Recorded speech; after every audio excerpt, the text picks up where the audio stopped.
करेला जैसे अपना जीजा जी संग करता रु जैसे हम ठीक करतनी बुझनी फगुओ के दिन केहू करेला जैसे अपना जीजा जी संग करता रु जैसे डाले खातिर बैठल बानी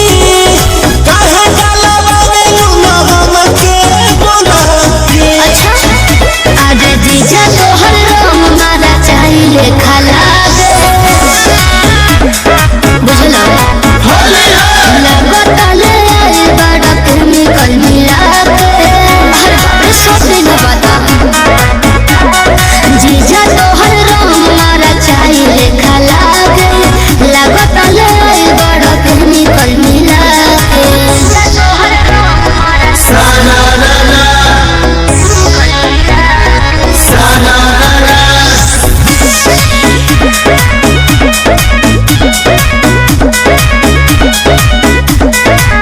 छोड़ा जाए गाय साली खिसियाइल ना जला मन कोना तारुआ तना भाव खाइल ना जला हो तू तो घात कइले बाड़ो जीजा जी गंदा बात कइले बाड़ो जीजा जी तोहरा के देखल तोहरा के देखो तो गजब फीलिंग जागे आई हो दादा जीजा तोहर रंग मारा चाहिए खला दे ओहो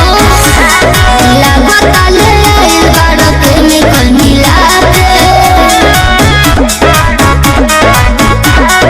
जीजा तोहर रंग मारा चाहिए खला दे लगत ले आई बाड़ो केमिकल मिला के जीजा तोहर रंग मारा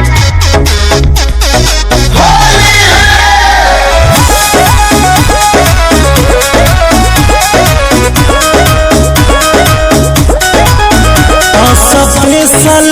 हो बरांड का